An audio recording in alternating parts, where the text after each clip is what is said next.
Shalom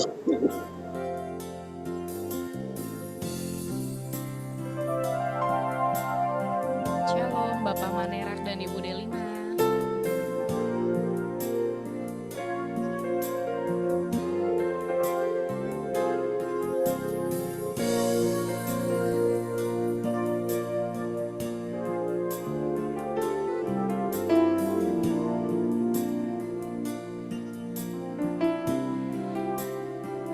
Shalom semuanya, selamat siang, selamat datang di kelas The Soul, angkatan yang ke-10, School of Discipleship. Pada siang hari ini kita sama-sama akan belajar mengenai materi TC yang kelima, Transferable Concept atau konsep yang dapat disalurkan dengan judul Bagaimana Bersaksi dalam Roh. Dan pada siang hari ini kita akan sama-sama dilayani oleh Ibu Shirley Tevelder, alumni PLPR angkatan yang keempat. Sebelum kita masuk lebih lagi dalam kelas, ada beberapa hal yang harus sama-sama kita perhatikan. Yang pertama, kami harapkan seluruh siswa dapat mempersiapkan diri 10 menit sebelum kelas online dimulai, karena kelas online The Soul on Time dimulai jam 14 waktu Indonesia bagian Barat. Dan yang kedua, kami harapkan untuk seluruh siswa-siswi maupun pendamping dapat mematikan mikrofon atau mute suara selama kelas berlangsung, sehingga sepanjang kelas ini kita dapat sama-sama kondusif dalam mendengarkan setiap pembelajaran yang diberikan. Lalu yang ketiga, sama-sama para siswa dan pendamping juga menyiapkan alat tulis, buku panduan The Soul, dan juga Alkitab. Dan diharapkan untuk seluruh peserta, terutama siswa, untuk dapat menggunakan nama asli selama live Zoom ini berlangsung. Berpakaian sopan dan video peserta wajib dinyalakan selama kelas berlangsung. Sebelum kita masuk lebih lagi dalam kelas, mari kita bersatu di dalam doa. Selamat siang Bapak, terima kasih untuk setiap kasih karunia Tuhan dalam kehidupan kami. Terima kasih kalau kami masih boleh ada hingga hari ini, semua karena kasih karunia Tuhan. Bapak, sebentar kami akan masuk dalam kelas online The Soul yang ke-10, angkatan yang ke-10 ini Tuhan. Biarlah Tuhan yang boleh memberkati setiap kami mau memberikan hati, pikiran kami untuk boleh berkonsentrasi. Lebih lagi Tuhan dalam pembelajaran kali ini, kami percaya bahwa kelas ini tidak akan berlangsung sia-sia, tetapi nama Tuhan dipermuliakan. Biarlah setiap kami boleh memberikan bagian terbaik Tuhan dalam kelas ini, konsentrasi terbaik, pikiran terbaik, dan terutama Bapak kami boleh menerima setiap pembelajaran dengan baik yang datangnya daripada Tuhan. Tuhan memberkati setiap rekan-rekan siswa yang belum join Tuhan, agar kiranya mereka juga boleh sama-sama join, mereka boleh sama-sama taat, sehingga Bapak kami semua boleh menikmati kelas pada siang hari ini dengan baik. Dalam satu nama yang hidup, nama yang berkuasa, nama Tuhan Yesus Kristus, kami telah berdoa dan mengucap syukur. Amin. Oke, di sini rekan-rekan, siswa-siswi sekalian, kakak-kakak pendamping, pasti selama seminggu terakhir ini kita semua sama-sama menikmati kebaikan Tuhan, bukan? Sama-sama kita diberkati Tuhan, kita menikmati kasih karunia Tuhan dengan lebih lagi, dan maka dari itu kita mau angkat satu pujian, Allah itu baik, sebagai bentuk rasa syukur kita akan kebaikan Tuhan.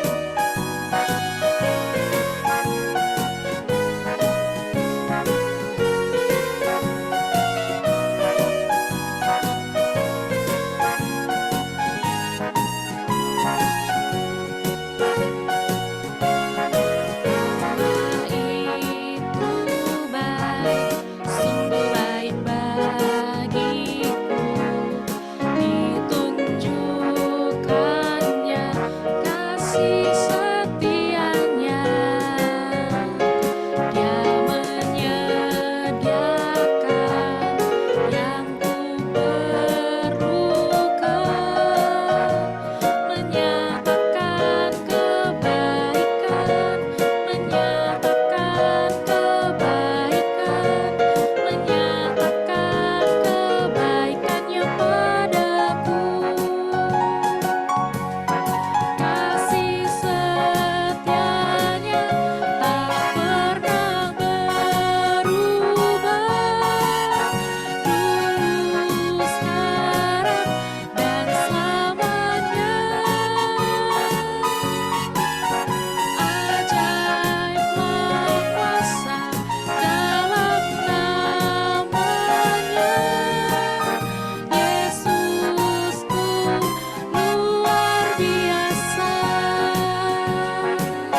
Kepada Kak Shirley, kami persilakan.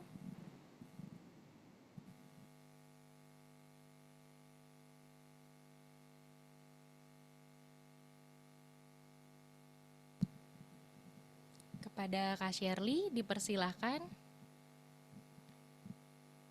Ya, terima kasih Melisa. Ya. Shalom saudara-saudara yang kekasih dalam Tuhan Yesus Kristus. Selamat sore. Ya.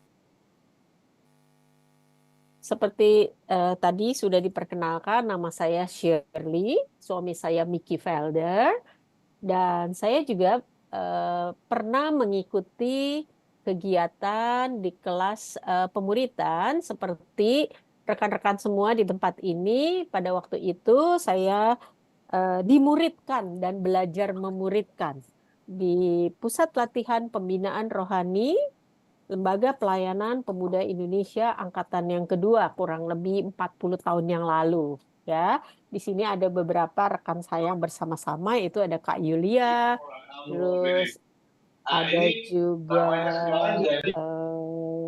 Kak Marlin, gitu ya. Itu sama-sama di mana kita beberapa angkatan bersama-sama.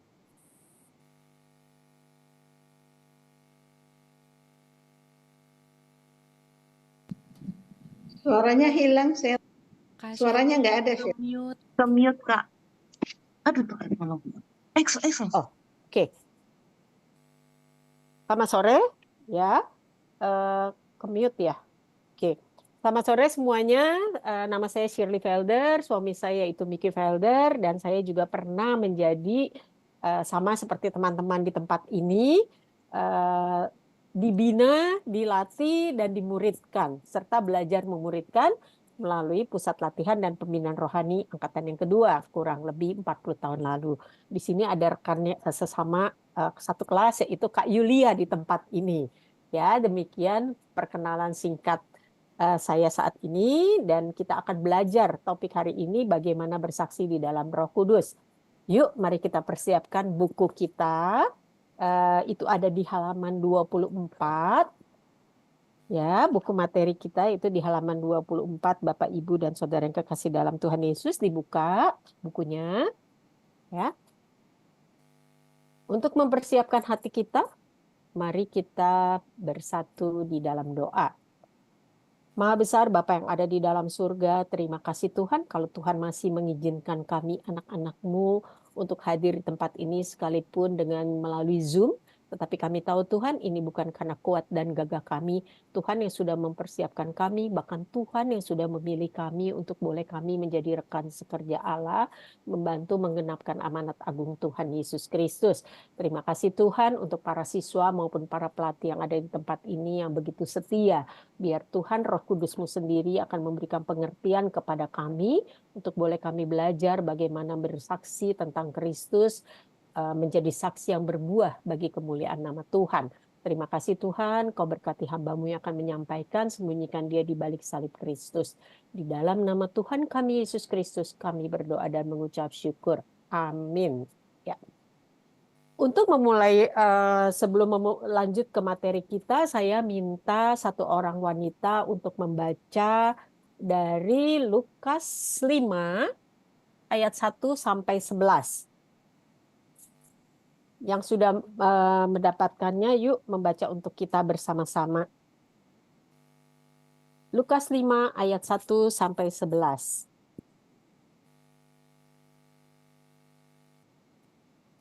Silakan.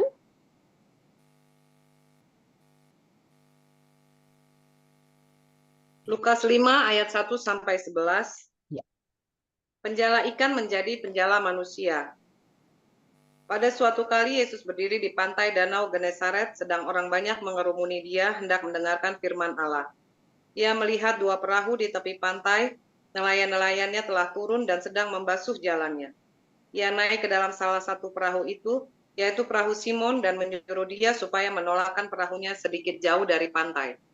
Lalu ia duduk dan mengajar orang banyak dari atas perahu. Setelah selesai berbicara, ia berkata kepada Simon, "Bertolaklah ke tempat yang dalam dan tebarkanlah jalamu untuk menangkap ikan." Simon menjawab, Guru, telah sepanjang malam kami bekerja keras dan kami tidak menangkap apa-apa. Tetapi karena engkau menyuruhnya, aku akan menebarkan jala juga. Dan setelah mereka melakukannya, mereka menangkap sejumlah besar ikan sehingga jala mereka mulai koyak. Lalu mereka memberi isyarat kepada teman-temannya di perahu yang lain supaya mereka datang untuk membantunya. Dan mereka itu datang, lalu mereka bersama-sama mengisi kedua perahu itu dengan ikan hingga hampir tenggelam. Ketika Simon Petrus melihat hal itu, ia pun tersungkur di depan Yesus dan berkata, "Tuhan, pergilah daripadaku karena aku ini seorang berdosa." Sebab ia dan semua orang yang bersama-sama dengan dia takjub oleh karena banyaknya ikan yang mereka tangkap. Demikian juga Yakobus dan Yohanes, anak-anak Zebedeus yang menjadi teman Simon. Kata Yesus kepada Simon, "Jangan takut, mulai dari sekarang engkau akan menjala manusia." Dan sesudah mereka menghela perahu-perahunya ke darat, mereka pun meninggalkan segala sesuatu, lalu mengikut Yesus. Yesus menyembuhkan seorang yang sakit kusta.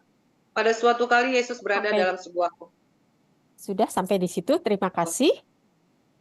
Ya, saudara yang kekasih, sebelum kita lanjut untuk sekilas melihat ayat ini, bahwa materi kita ini sebenarnya lanjutan dari transferable concept yang sudah rekan-rekan semua mendapatkannya di kelas The Soul angkatan 10 ini. Ya, kalau kita lihat review sebentar ya.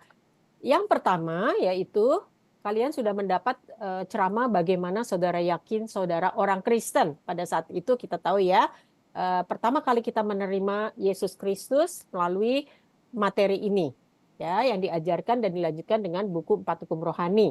Dan transferable konsep yang kedua atau dibilang TC, bagaimana mengalami kasih dan pengampunan Allah. Kita tahu banget ya bagaimana sesudah kita menerima Kristus, kita menjadi yakin bahwa kita sudah mengalami kasih dan pengampunan Allah. Sedangkan tesis yang ketiga itu untuk mempertahankan kualitas persekutuan kita dengan Tuhan, kita tahu bagaimana kita belajar dipenuhi oleh Roh Kudus, sehingga di dalam TC 4 kita juga belajar bagaimana kita berjalan di dalam Roh Kudus. Dan saat ini TC 5 itu kita mau belajar bagaimana kita bersaksi di dalam Roh Kudus. Ya, ini sekilas rangkaian dari TC-TC ini, di mana TC-TC ini merupakan satu kesatuan berkesinambungan dari TC1, TC2, TC3, TC4, TC5, dan TC selanjutnya. Ya. Nah, kita kembali ke pembacaan firman Tuhan tadi dari Lukas 6 ayat 1 sampai Lukas 5 ayat 1 sampai 11, kita bisa melihat bahwa pada waktu itu Tuhan Yesus itu ada di tepi pantai Genesaret, di mana kita tahu setiap kali Tuhan Yesus ada itu banyak orang berduyun-duyun ingin mendengar ceramah dia. Nah, ketika itu dia melihat ada 2 perahu yang baru saja menepi ke pantai, dan di mana nelayan-nelayannya itu sedang membereskan jala mereka karena semalaman habis berlayar. Karena itu Tuhan Yesus naik ke salah satu perahu dan dia bilang bahwa ke salah satu yang punya perahu itu yaitu Simon, dia bilang, "Tolong perahu ini digerakkan agak menjauh dari pantai." Nah, pada saat itu ketika kita lihat Tuhan Yesus mengajar orang banyak, sesudah selesai mengajar orang banyak, dan kita lihat bahwa di ayat keempat, ya, di ayat keempat, setelah selesai berbicara, ia berkata kepada Simon, "Bertolaklah ke tempat yang dalam dan tebarkanlah jalahmu." Ya, terus dia bilang ke Simon, "Simon, tolong kamu bergerak agak ke dalam dan kamu tebarkan jalamu," katanya gitu. Nah, terus tapi Simon bilang bahwa Tuhan, sudah semalaman kami tidak mendapatkan ikan, ya, Simon bilang. Tetapi di ayat 6-nya terus dia bilang lagi bahwa tapi karena engkau yang menyuruh kami, maka kami akan menebarkannya. Akhirnya Simon melakukan apa yang Tuhan perintahkan, dan kita lihat bahwa ternyata ikan yang ditangkap tuh banyak sekali, sampai akhirnya dia memanggil teman-temannya, dan ikannya sampai jalannya, kalau di bagian Alkitab lagi dibilang bahwa jalannya tuh sampai robek gitu ya, nggak dapat menahan begitu banyak ikan yang terjaring di dalam jala. Sehingga hasilnya itu sangat-sangat melimpah ruah. Sampai 2 perahu itu dipenuhi ikan tersebut, dikatakan bahwa hampir tenggelam. Ya, hampir tenggelam. Dan selanjutnya kita lihat ketika Simon Petrus melihat bahwa dia bilang gini, dia tersungkur di bawah kaki Tuhan Yesus, dia bilang, Tuhan, pergilah daripada kami, menjauhlah daripada kami karena kami ini orang berdosa.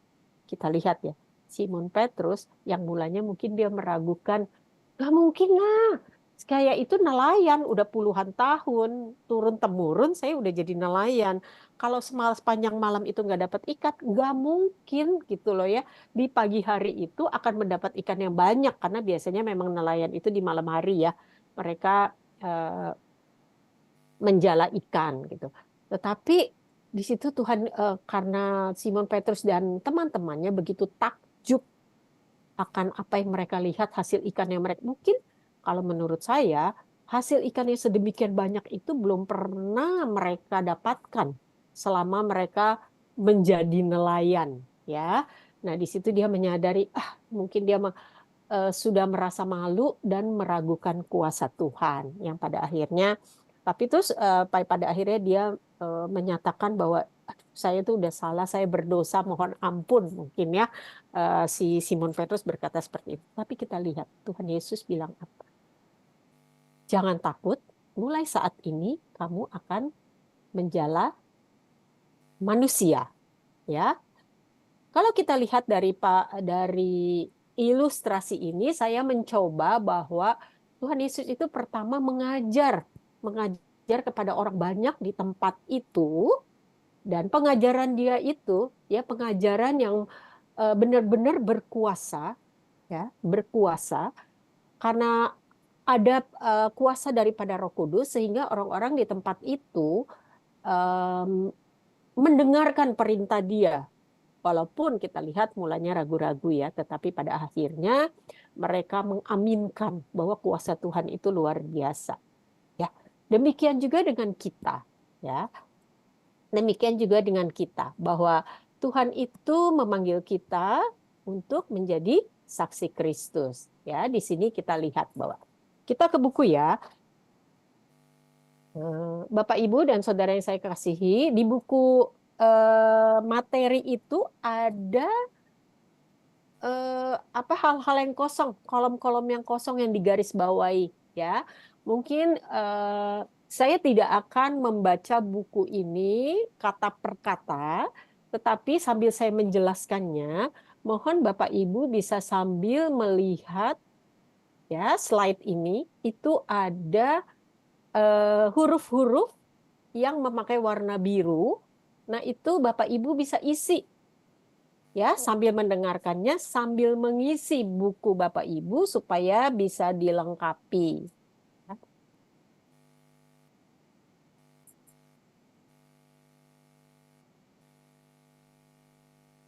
Bersaksi itu merupakan pengalaman yang paling indah dan membawa berkat rohani ya bagi seseorang. Kalau kita bisa bersaksi, itu membawa berkat rohani bagi orang yang mendengarkan Injil tersebut. Sayang sekali, ya kalau kita baca di bagian B, lebih dari 1.000 orang awam dan 6 pendeta itu dalam 1 tahun hanya memperkenalkan 1 orang kepada Kristus.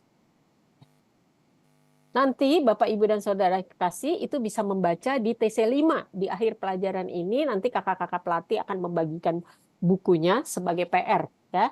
Di situ bisa dibaca bahwa Bill Bright, kita tahu tokoh penginjilan yang sangat-sangat revolusioner, itu mengatakan bahwa lebih dari 1.000 orang awam. 1.000 orang awam itu mungkin jemaat yang mengatakan bahwa dirinya sudah Kristen, aktivis gereja.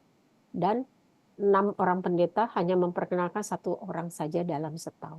Kebayang ya, saudara yang kekasih. Coba kalau saudara lihat bahwa saat ini berapa lama kalian mengenal Kristus dan berapa banyak orang yang sudah kalian ceritakan tentang kebaikan Tuhan. Nah, masalahnya kenapa? Udah. Masalahnya kenapa sangat sedikit sekali orang memperkenalkan Kristus kepada orang lain. Yang C, yaitu ada beberapa alasan. Ternyata, ya, pertama, orang Kristen tersebut tidak mengalami kehidupan yang berarti, yaitu berkemenangan dan dipimpin oleh Roh Kudus.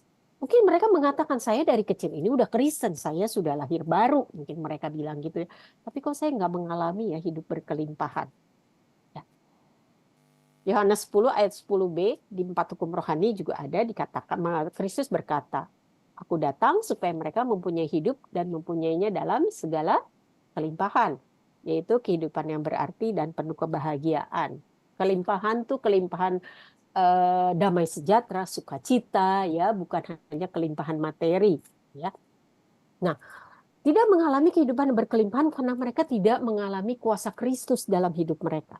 Dan sayangnya yang kedua juga ternyata mereka nggak tahu gimana sih caranya memulai menyaksikan tentang Kristus kepada orang lain, ya, bisa diisi di buku saudara, tidak mengetahui bagaimana menceritakan imannya kepada orang lain.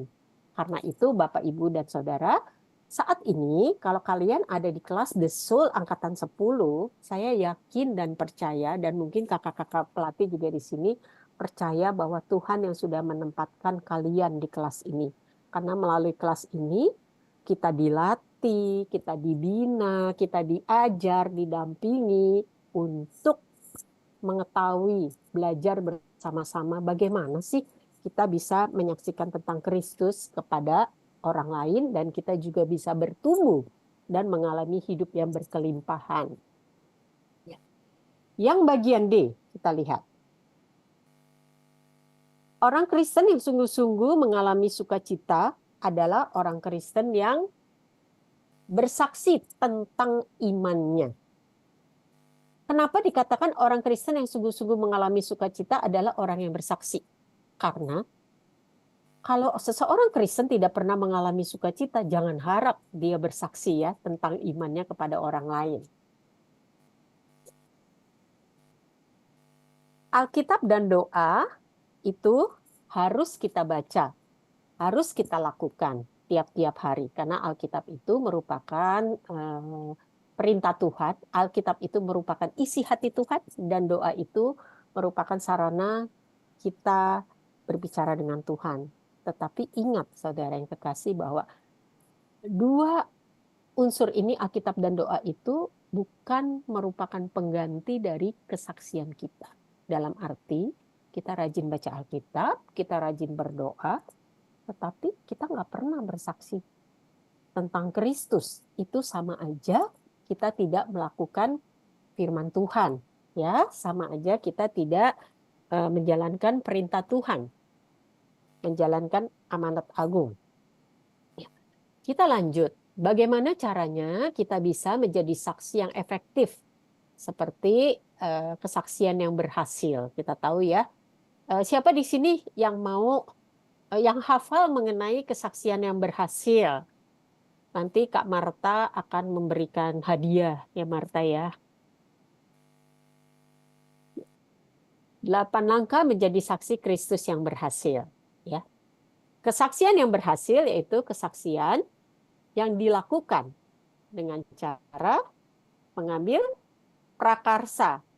Prakarsa itu berarti inisiatif ya, inisiatif dari kita. Untuk apa? Berbicara tentang Kristus kepada orang lain dalam kuasa Roh Kudus dan menyerahkan hasilnya kepada Allah. Karena itu kita perlu sekali mempelajari langkah-langkah untuk menjadi saksi Kristus yang berhasil. Itu ada 8 langkah. Yang pertama kita lihat, yakinlah bahwa saudara orang Kristen. Yang kedua,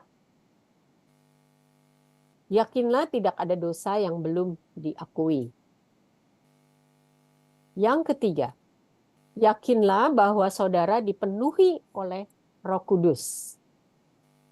Yang keempat, bersiaplah menyaksikan iman saudara. Dan yang kelima, berdoa. Ya, sesudah kita bersiap menyaksikan iman, jangan pernah lupa berdoa. Yang keenam, pergi ambil prakarsa. Ketujuh, bercakap-cakap tentang Kristus. Dan yang kedelapan, harapkan hasilnya. Sekarang kita lihat langkah yang pertama.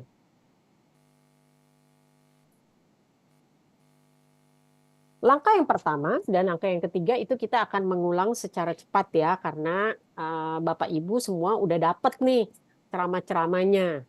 Ya, jadi kita akan mengulang secara cepat, mengingat-ingat lagi ceramah-ceramah yang pernah sudah didengar dan diberikan oleh kakak-kakak semuanya.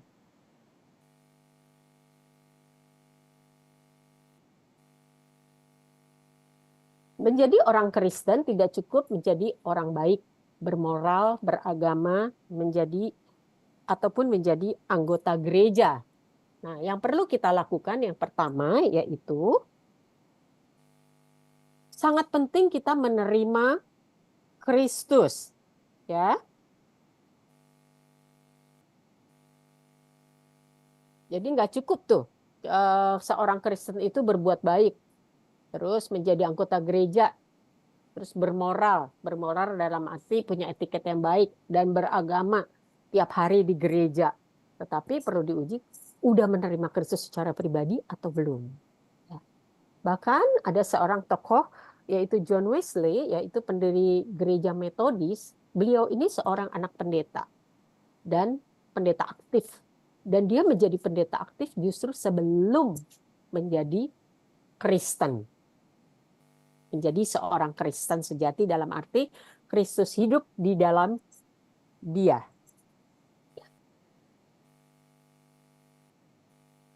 Untuk supaya kita menjadi seorang Kristen, kita harus menerima Kristus melalui iman, ya, dan kita lahir secara rohani.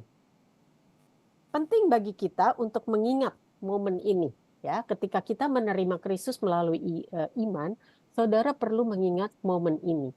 Jika saudara tidak pernah mengingat momen atau tidak ingat momen kapan nih saya pertama kali berdoa menerima Kristus secara pribadi, jangan-jangan kita belum pernah menerima Kristus secara pribadi sebagai Tuhan dan Juru Selamat kita. Ya, saya ingat sekali ketika saya menerima Kristus secara pribadi sekitar 40 tahun lalu sebelum ikut PLPR. Waktu itu ada Kak Marlin, ada Kak Reni yang saya ingat ya, dan ada Kak Yulia, kita sama-sama ikut retret, di situ ada tantangan. Pada saat itu saya menyerahkan diri saya dan menerima dia sebagai Tuhan dan Juru Selamat saya secara pribadi di Wisma Batra yang dilayani oleh Bapak Pendeta Karel Patipelohi, yaitu Direktur Lembaga Pelayanan Mahasiswa pada saat itu. Untuk bulan dan tanggalnya jujur saya tidak ingat, tetapi momen itu saya ingat. Ya, kita lanjut. Ya, ketika kita menerima Kristus, maka kita dilahirkan secara rohani. Ya, secara rohani. Yang pertama kita mengalami metamorfose secara rohani. Kita lihat ya, gambar ini mungkin teman-teman semua udah berulang-ulang ya melihat gambar ini, dan gambar ini akan terus diulang-ulang dari awal kalian ikut kelas The Soul ini sampai mungkin nanti kalian lulus atau kalian ujian terakhir. Jadi gambar ini berulang-ulang untuk mengingatkan kita karena kelas kita itu memang latihan, jadi latihan itu mesti berulang-ulang ya. Mengalami metamorfose rohani, yang lama sudah berlalu, sesungguhnya yang baru sudah datang. Ya, penyerahan diri kepada Kristus itu meliputi pikiran, perasaan, dan kemauan. Jadi nggak bisa kita menyerahkan diri kepada Kristus hanya pikiran aja kita serahkan diri, tapi kemauannya tidak atau perasaannya tidak. Jadi itu satu kesatuan. Ya. Kita harus mengambil tindakan berdoa terima Kristus. Dan yang terakhir, satu kali kita menerima Kristus, jangan kita mengundang Tuhan berkali-kali. Ya, mengundang Yesus berkali-kali. itu sama saja kita menghina dia.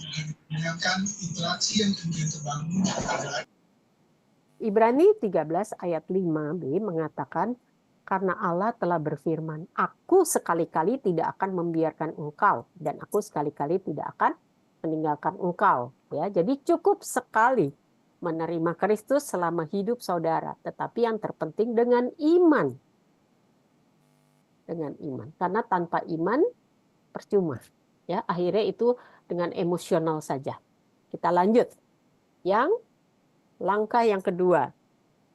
Langkah yang kedua, sesudah kalian lahir baru, langkah yang kedua, tidak ada dosa yang belum diakui di dalam hidup saudara. Karena dosa itu menghalangi. Ya. Bagian A. Dosa akan menghalangi untuk menjadi seorang Kristen yang bersukacita atau menjadi saksi yang berbuah bagi Kristus. Selama kita tidak mau mengakui dosa kita di hadapan Tuhan, maka jangan harap kita menjadi saksi Kristus yang berbuah. Selanjutnya, hanya Kristus datang, ya, hanya Kristus saja yang datang sebagai korban Allah yang sempurna. Ya, pengorbanan Kristus itu sudah sempurna. Tidak perlu ditambah-tambahkan lagi, misalkan kita mesti menambahkan perbuatan baik atau mengorbankan sesuatu atau apa. Itu sesuatu yang tidak perlu, karena cukup, tidak perlu ditambah-tambah. Ya.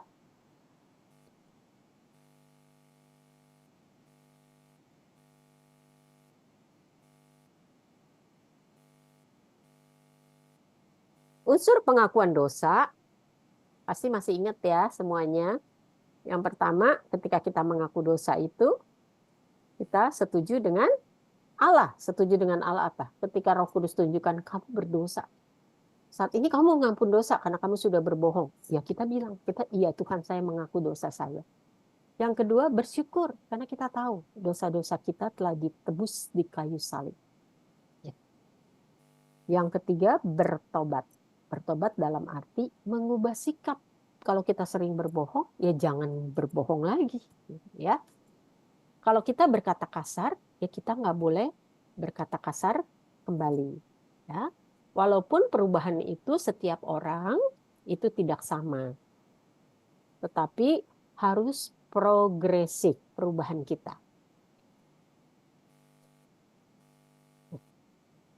Selanjutnya, kematian Kristus di kayu salib tidak ada hal.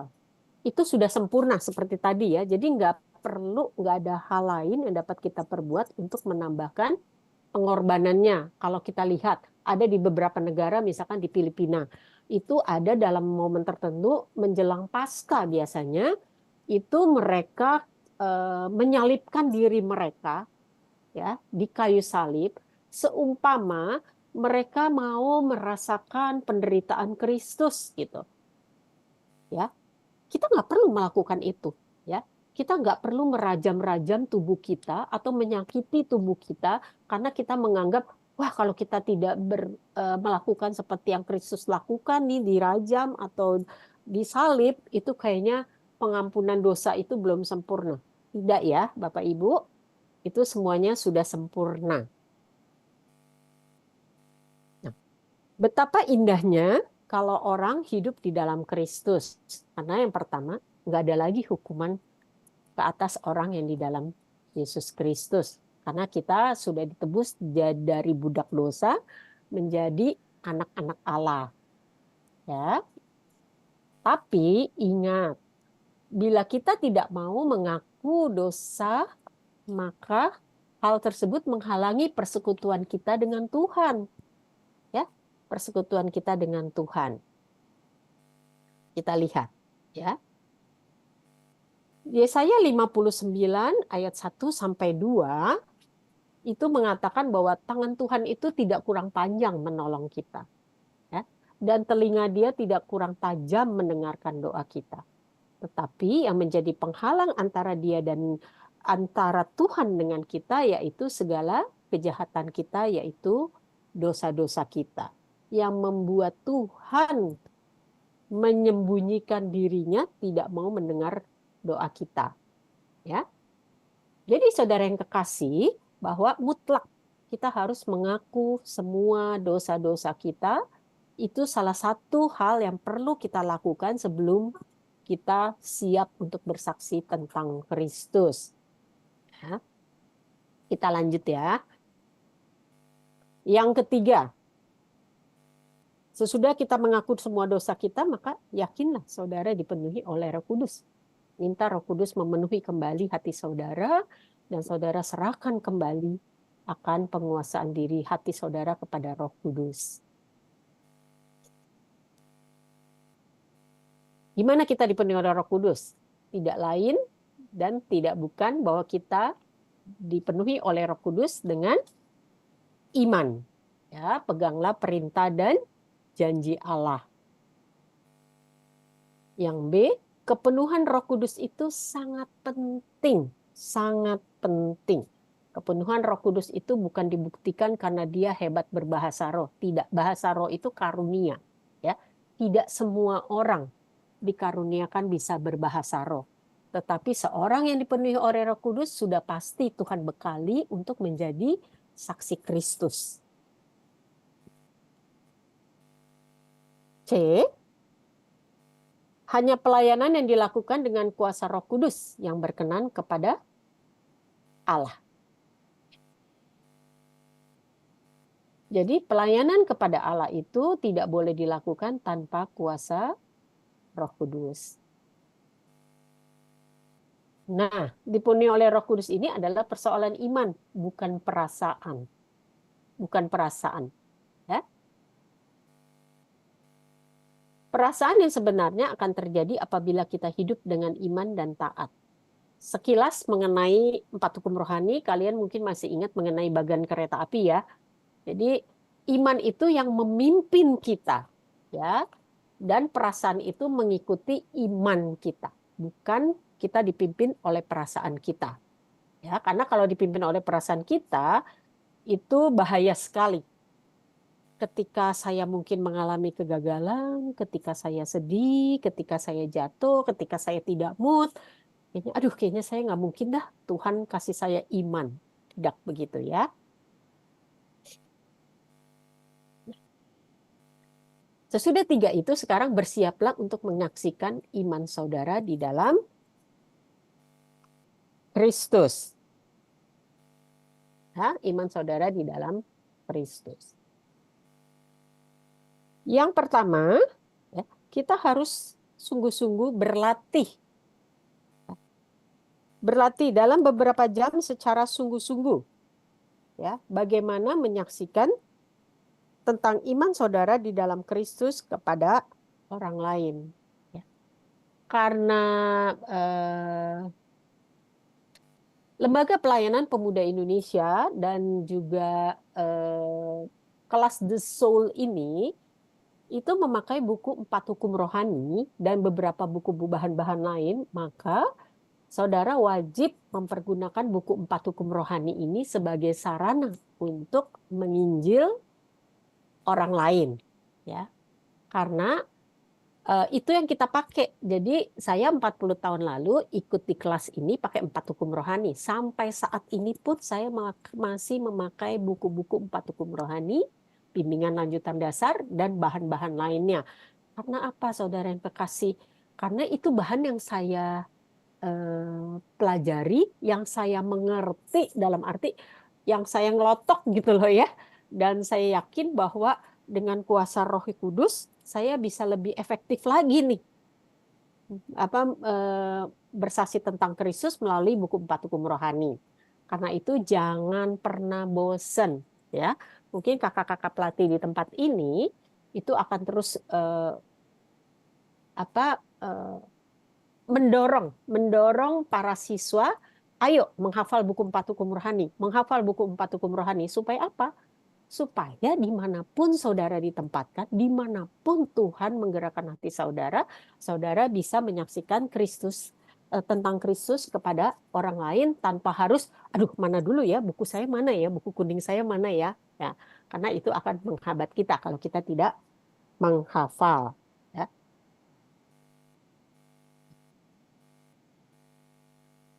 Nih ya, yang tadi 1 sampai 3 ini ya, lingkaran itu 1 sampai 3 itu yakin saudara orang Kristen, tidak ada dosa yang tidak diakui, gitu ya. Saudara yakin dipenuhi oleh Roh Kudus, plus ya. Kita lihat nih, plus dibekali berlatih bagaimana bersaksi, maka yakin dan percaya kita semua akan menjadi saksi yang berbuah, dan kesaksian kita akan berbuah karena kita semata-mata hanya mengandalkan Tuhan sendiri. Ya, kita tuh sebenarnya nggak mampu apa-apa. Kita hanya alat di dalam tangan Tuhan. Jadi jangan takut untuk bersaksi. Ya, tanggung jawab kita tuh ikut aja sama Tuhan, taat. Dan tanggung jawabnya Tuhan yaitu menjadikan kita penjala manusia.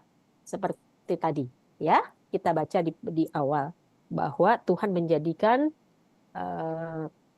Simon Petrus, Yohanes, dan beberapa temannya itu menjadi penjala manusia. Dan sebenarnya pada waktu kita di Lukas 5 ini, itu membuktikan bahwa Tuhan mampu kok menjadikan kita seorang saksi Kristus yang efektif.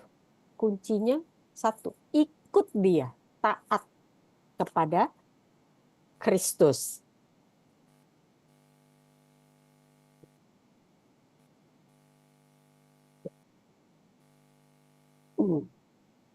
Gitu ya.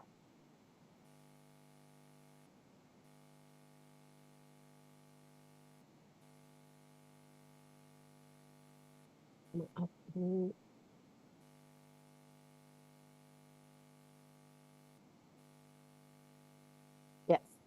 Ya, sesudah kita berlatih, ya, kita berlatih tidak jemu-jemu, ya. Yang sudah kita pelajari, jangan cuma berlatih, tetapi kita juga ambil komitmen untuk apa? Komitmen untuk melakukannya dan mengikut Kristus, taat kepada Tuhan. Ya, sesudah kita siap semuanya, yang kelima yaitu kita berdoa. Kita berdoa. Berdoa karena seperti tadi di awal saya sudah katakan bahwa untuk bersaksi melayani Tuhan itu kita nggak bisa mengandalkan diri sendiri, ya, karena Tuhan itu adalah Tuhan yang suci. Karena itu perlu dilayani dengan hati yang suci dan mengandalkan kuasa Tuhan, ya. Tanpa kuasa Tuhan, tanpa berdoa, kesaksian kita tidak membawakan hasil dan kita tidak berkuasa.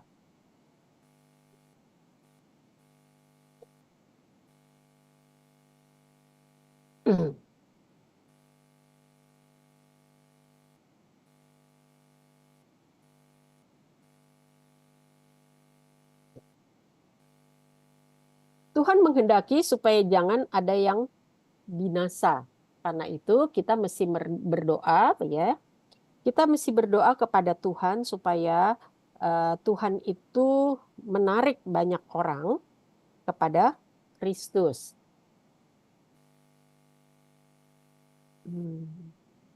Maaf ya, ini kok agak hang ya. Oke. Jika kita memohonkan sesuatu menurut kehendaknya, Ia mendengarkan, mengabulkan doa kita. Ya. Jadi saudara yang kekasih, kita berdoa untuk apa? Supaya Tuhan siapkan jiwa untuk kita. Maksudnya dalam arti kalau Tuhan menyiapkan, Tuhan saya mau bersaksi nih, tolong Tuhan siapkan jiwa, tolong Tuhan siapkan orang yang boleh saya bagikan tentang Kristus. Tentunya hal itu merupakan kehendak Tuhan ya, makanya dia akan sesuai dengan kehendak Tuhan, maka dia akan mengabulkannya. Nah, sesudah kita berdoa itu ada baiknya kita membuat daftar doa. Daftar doa itu apa? Jadi, Bapak, Ibu, dan Saudara yang kekasih dalam Tuhan Yesus, di kelas The Soul ini, kita selalu kan dimotivasi ya sama kakak pelatih, ayo kamu menginjil, membacakan buku 4 hukum rohani. Maksudnya seperti ini, bikin daftar doa. Misalkan kalian lihat, siapa ya yang mau saya doakan, misalkan ya hari ini atau minggu ini, biasanya. maka kalian daftarkan di situ. Daftarkan di situ ya. Siapa yang mau kalian doakan. Ya. 2 Petrus 3 ayat 9 minta seorang membacakan untuk kita. Silakan.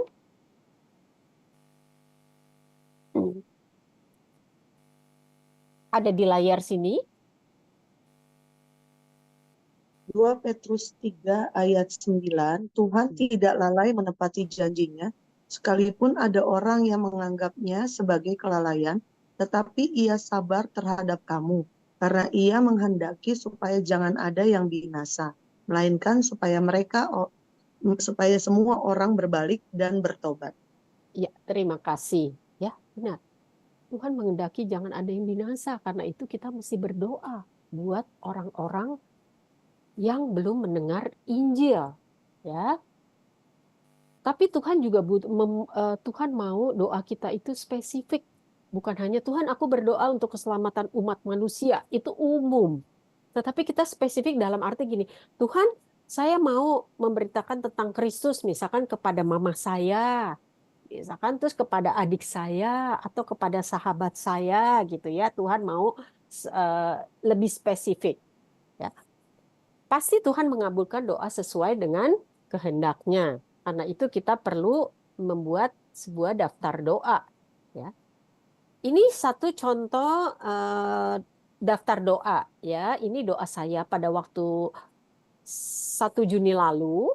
Saya dan suami melayani di salah satu lembaga. Mungkin di sini ada yang pernah dengar, yaitu lembaga Ausbildung, yaitu kerjasama yayasan dengan pemerintah Jerman untuk mengirim anak-anak yang mau sekolah sambil kerja di sana. Dan kebenaran yang punyanya itu yaitu bertumbuh juga di dalam wadah pemuritan, dibina oleh salah seorang staf lembaga pelayanan mahasiswa gitu ya. Jadi di situ kami melayani dan ketemu lagi nih dengan teman-teman pelayanan LPPI, melayani mereka. Jadi pada waktu 1 Juni saya berdoa. Saya membina Jessica dan Christine. Pada waktu itu anak baru, saya bilang, Tuhan saya mau menginjil Jessica dan Christine. Itu kita pelayanan setiap Jumat seminggu sekali. Nah, terus dijawab pada tanggal 7-nya, minggu berikutnya, saya menginjil mereka. Dengan apa? Dengan buku 4 Hukum Rohani. Puji Tuhan, mereka mau menerima Kristus secara pribadi. Ya, saat ini kami sudah sampai di kelompok agape yang pertama. Terus minggu ini saya berencana mau PI ke seorang ibu namanya Nurjanah, yaitu teman gereja, ya, teman gereja. Nah, dijawabnya nggak tahu deh nih nanti kapan, tapi saya harus mengambil langkah dan mengambil inisiatif untuk berbicara tentang Kristus kepada Ibu Nurjana ini. Ya, itu contoh ya, contoh daftar doa. Mungkin rekan-rekan semua bisa membuatnya untuk mengingatkan kita.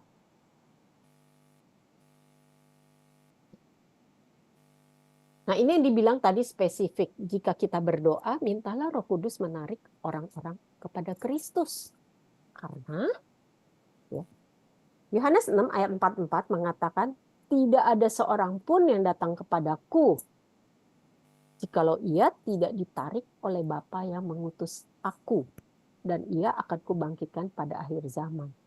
Ya, saudara yang kekasih, ketika saya membaca ayat ini, itu luar biasa sukacitanya.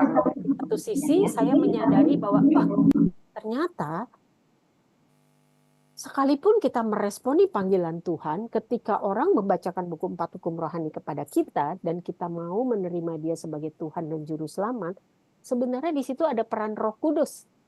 Jadi Tuhan sendiri yang udah narik kita. Tuhan sendiri yang udah narik saya. Ya. Dipilih Tuhan untuk dibangkitkan pada akhir zaman. Jadi Bapak Ibu dan saudara yang kekasih, jadi perlunya kita berdoa ya untuk orang-orang yang kita mau injili supaya Kristus lebih banyak lagi menarik orang-orang.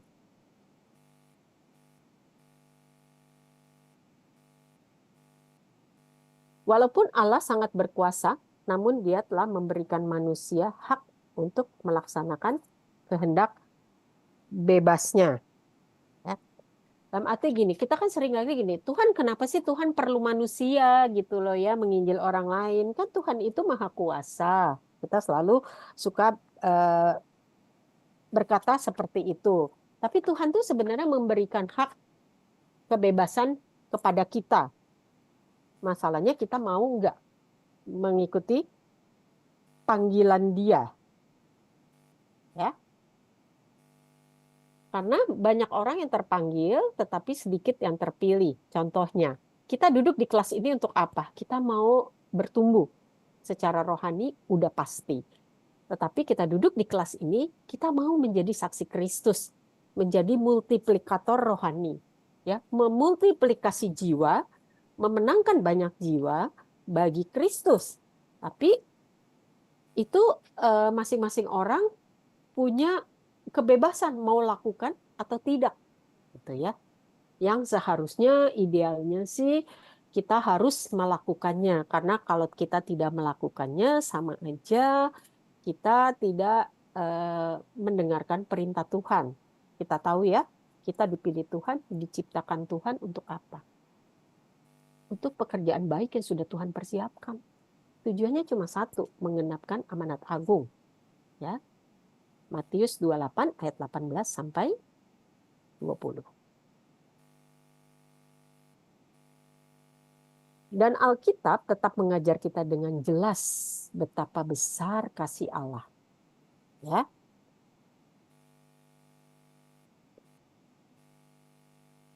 Yohanes 3 ayat 16 ini ayat yang selalu diingat. Mungkin semua orang Kristen ingat ayat ini ya. Apalagi yang sudah dibaptis, di CD gitu ya, di gereja ini ayat ini tidak pernah terlupakan. Kalau kita mengikuti katekisasi. Karena begitu besar kasih Allah akan dunia ini sehingga Ia telah mengaruniakan anak yang tunggal supaya setiap orang yang percaya kepadanya tidak binasa melainkan beroleh hidup yang kekal.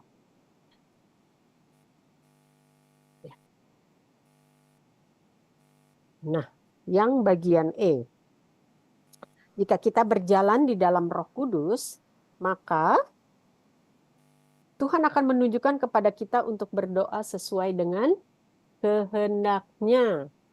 Ya, kehendaknya. Kita lihat, luar biasa ya, untuk berdoa pun itu ada peran Roh Kudus. Jadi doa kita itu doa sesuai dengan kehendak Tuhan, bukan hanya kehendak kita.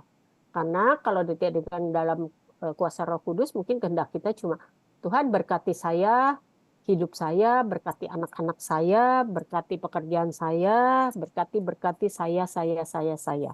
Ya, kita kurang peduli dengan situasi yang ada di luar kita.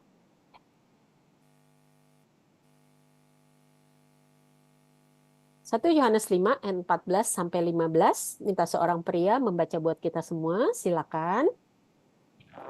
1 Yohanes 5 ayat 14 sampai 15. Dan inilah keberanian percaya kita kepadanya, yaitu bahwa Ia mengabulkan doa kita jikalau kita meminta sesuatu kepadanya menurut kehendaknya. Dan jikalau kita tahu bahwa Ia mengabulkan apa yang kita minta, maka kita juga tahu bahwa kita telah memperoleh segala sesuatu yang telah kita minta kepadanya. Amin. Ya, terima kasih. Ya. Jadi kita lihat ya, keberanian iman percaya kita bahwa Ia mengabulkan doa kita, asal kita meminta sesuatu kepadanya sesuai dengan kehendaknya. Pasti Tuhan akan mengabulkannya. Poin yang F, dikatakan janganlah hanya berdoa bagi keselamatan umat manusia. Seperti tadi saya katakan bahwa itu karena umum umat manusia gitu. Karena memang Tuhan datang itu untuk semua umat manusia. Ya.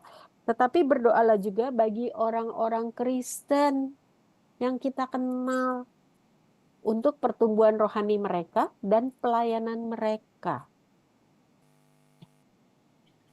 Kakak-kakak di tempat ini saya tahu bahwa dan saya juga sebenarnya bisa berbicara seperti ini itu juga tidak lepas dari kakak rohani saya yang bertahun-tahun mendoakan saya sampai sekarang pun masih tetap mendoakan. Demikian juga kakak-kakak pelatih di tempat ini ya. saya yakin dan percaya mereka berdoa untuk murid-murid mereka, untuk siswa-siswa siswa-siswa mereka di Desol angkatan 10 ini. Bahkan sesudah kalian lulus pun kakak-kakak itu tetap berdoa untuk kalian. Karena pemuridan itu relasi seumur hidup. Bukan berarti kelas Desol ini selesai, terus udah kalian selesai gitu loh ya, nggak ada hubungan. Tetapi sesungguhnya seorang pelatih yang baik, seorang kakak mentor yang baik selalu mempunyai hubungan dengan para siswa-siswanya. Ya, karena itu hubungan seumur hidup. Nah, yang terakhir, sesudah mempersiapkan diri, terus berdoa, yang selanjutnya pergi. Pergi, jangan menunggu. Ya. Lihat ya, Allah itu menjadikan, karena kasih karunia Allah, ya, dia memberikan pengalaman yang terpenting buat kita. Ya, pengalaman yang terpenting itu yaitu kita menerima Kristus, dipenuhi oleh Roh Kudus, yakin akan keselamatan kita. Dan termasuk pengalaman yang terpenting itu bahwa kita bersaksi tentang Kristus kepada orang lain. Karena kalau kita tidak pernah bersaksi menceritakan tentang Kristus kepada orang lain, maka sama aja kita meragukan kuasa Tuhan. Karena kita tidak berani menyaksikan tentang kuasa Dia dalam hidup kita. Ya. Yang pertama, jangan menunggu. Ya. Pergi, jangan tunggu. Misalkan saya tadi berdoa untuk Ibu Nurjana. Saya nggak boleh nunggu Ibu Nurjana itu datang kepada saya. Nanti deh saya tunggu dia datang. Kapan dia datang? Dia nggak tahu rumah saya di mana, gitu ya. Jadi saya yang mesti mendatangi dia, ya. Yang kedua yaitu yang B, perintah Yesus agar memberitakan kabar baik, ya. Memberitakan kabar baik. Yang C, kita harus menyediakan waktu untuk bersaksi tentang Kristus, ya. Jadi saudara mesti menyediakan waktu. Ya, seringkali yang saya alami gitu ya, ketika saya punya murid, kita memang memotivasi murid. Sebenarnya bukan hanya memotivasi murid, tetapi saya juga mesti melakukan penginjilan ke orang lain, gitu ya.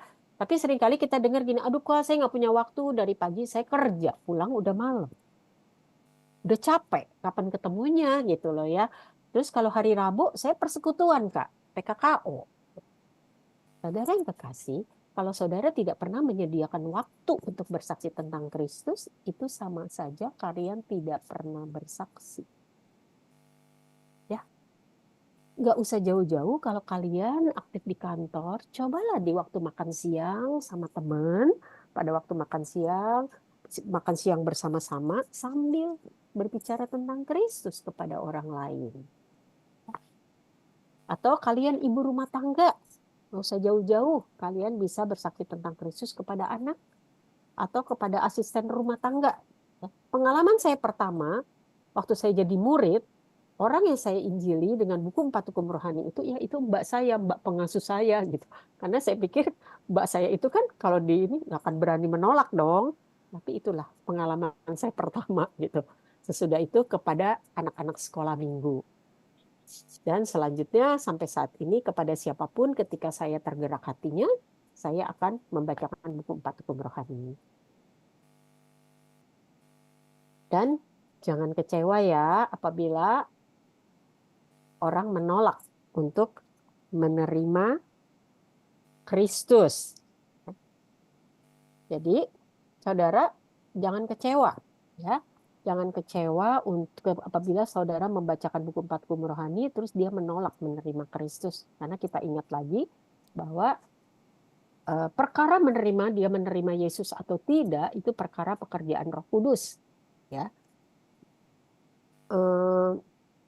Tugas kita hanya mengambil prakarsa, berbicara tentang Kristus dalam kuasa Roh Kudus, ya, dan menyerahkan hasilnya kepada Tuhan. Ya, jadi ini ya, pergi, jangan menunggu. Beritakan kabar baik, ya.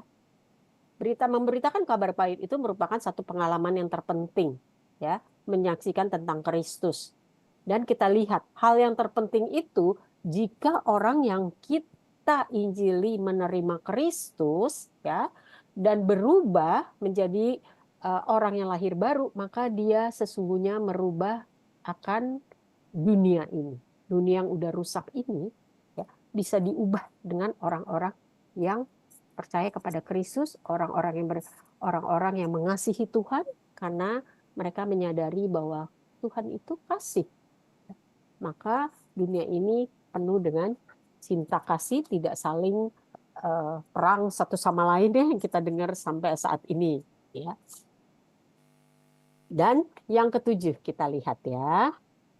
Nah, ini kesaksian yang berhasil, kesaksian dilakukan dengan cara mengambil prakarsa, ya, berulang-ulang, jangan pernah lupa karena definisi kesaksian ini boleh menguatkan kita gitu, bahwa ketika kita bersaksi, oh orang lain menolak, ya udah, jangan kita merasa kecewa terus kita nggak mau bersaksi lagi, jangan ya teman-teman.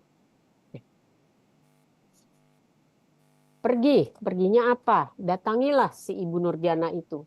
Untuk apa? Bercakap-cakap tentang Kristus lah ya. Biasanya yang wanita nih, kalau udah ketemu sama sesama wanita, hal yang utama yang mau dibicarakan lupa deh. Yang ada kita berbicara tentang hal-hal yang lain. Misalkan, ya, bicara tentang mau ada pelantikan presiden baru nih, gitu loh ya. Situasi zaman ini, atau yang wanita biasanya, di sana ada salon baru loh, bagus banget dan murah, gitu, ya. Atau ada produk baru nih untuk supaya kulit kita menjadi lebih segar, kulit kita menjadi lebih sehat, ya. Bukan itu, tetapi bercakap-cakap tentang Kristus, ya. Allah menyuruh kita cerita tentang Kristus kepada orang yang mau mendengar. Nah, ini lebih jelas lagi nih dibilang, kepada orang yang mau mendengar. Yang nggak mau mendengar ya sudah, nggak usah, ya. Jangan kita, karena tidak diperbolehkan juga untuk berdebat.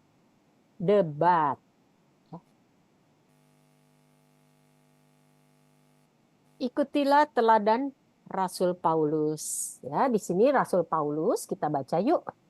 Kolose 1 ayat 28. Silakan.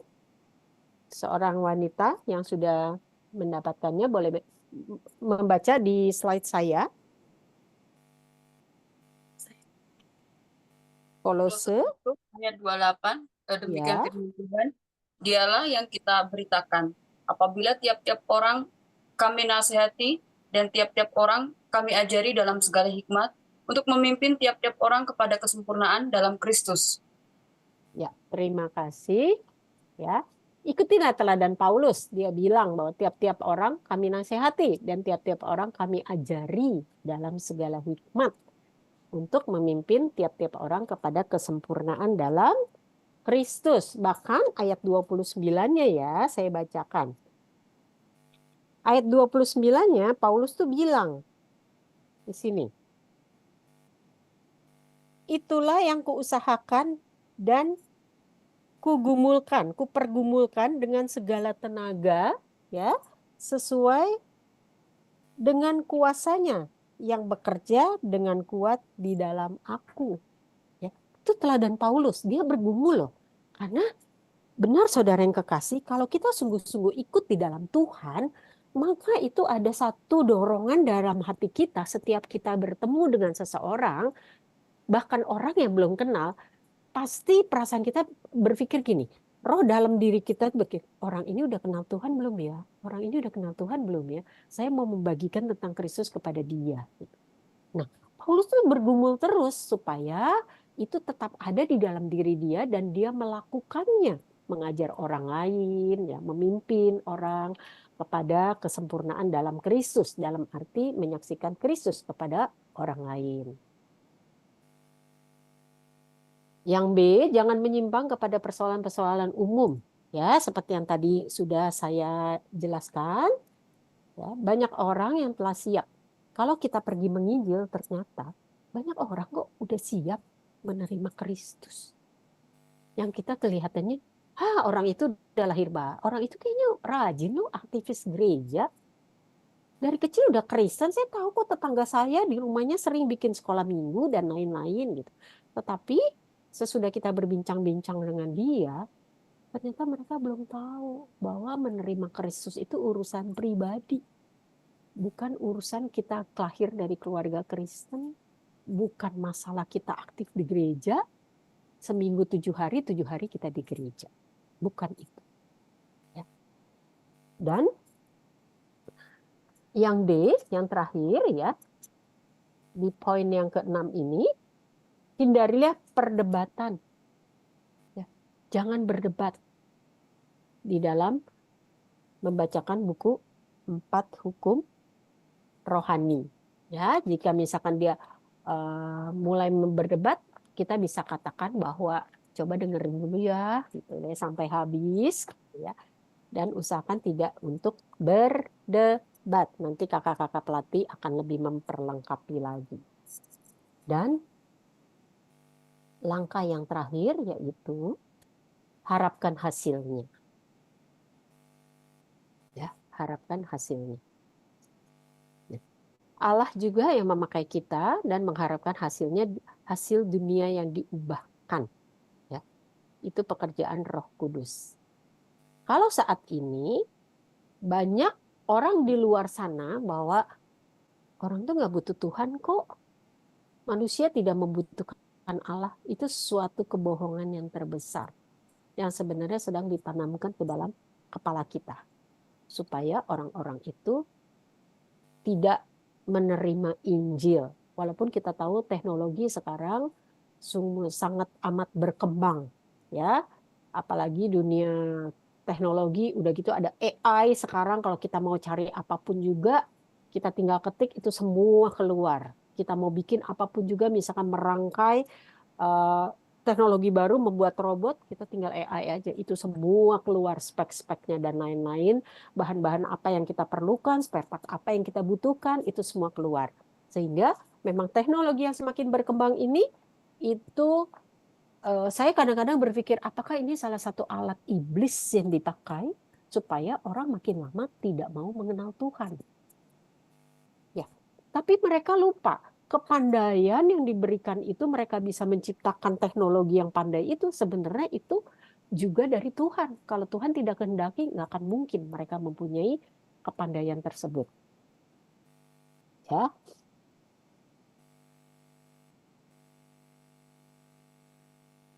Yang B. Manusia itu sesungguhnya rindu akan Tuhan. Dan banyak sekali orang yang rindu untuk datang kepada Tuhan.